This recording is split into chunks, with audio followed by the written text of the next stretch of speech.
High and welcome back to my new video. তো আজ তোমাদের সাথে একটা নতুন রকম ভিডিও শেয়ার করব। আজ মঙ্গলবার, আমাদের বাড়িতে এই বৈশাখ মাসে প্রতি মঙ্গলবারে কিন্তু মঙ্গলচণ্ডী পুজো করে।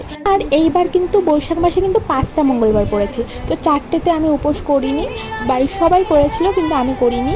তো মাঝে আমার শরীরটাও ভালো ছিল না, আর আজ ছিল কিন্তু লাস্ট মঙ্গলবার, তো তাই ভাবলাম যে আজ লাস্ট বারের পুজোটা আমি করি। আর সকাল সকাল ঘুম থেকে উঠেছি, সকাল থেকে ঘুম থেকে উঠে স্নান টান করে ঘরে পুজো দিয়েছি।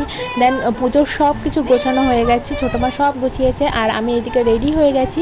রেডি হয়ে আমরা বেরোবো, আর আমরা যাব মন্দিরে পুজো দিতে যাবো। আর শাড়ি না পরলে হয়, আর এদিকে আমি শাড়ি পরে রেডি হয়ে গেছি। তো ভাবলাম একটু আলতা পরে নিই, যেহেতু পুজো দিতে যাব। এখানে আমি আলতাটা বের করে আলতাটা পরে নিয়েছি, পায়ে সুন্দর করে ডিজাইন করে পরেছি, আর একটা তুলির সাহায্যে কিন্তু আমি আলতাটা পরি।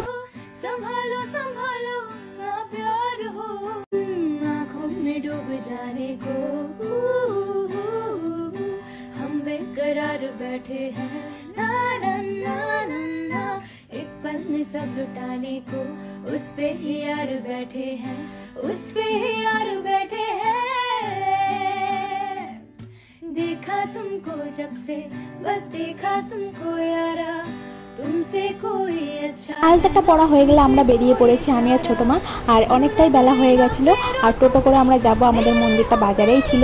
আমি পুজোর সব জিনিসপত্র কিন্তু ছোটো মাই গুছিয়েছে।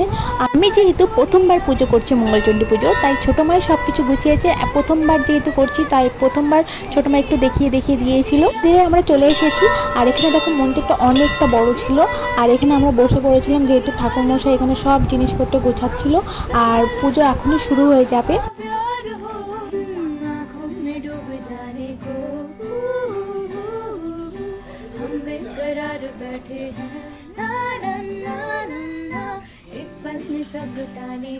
এখানে আমাদের পুজোটা কমপ্লিট হয়ে গেছে, আর আমরা এখানে বসে রেস্ট নিচ্ছিলাম।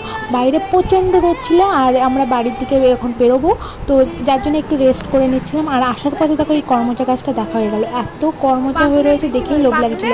আর কর্মচা কারা কারা খেতে পছন্দ করে অবশ্যই কিন্তু কমেন্টে জানিও। আর বাড়ি চলে এসেছি, এখন আমরা একটু রেস্ট নেব।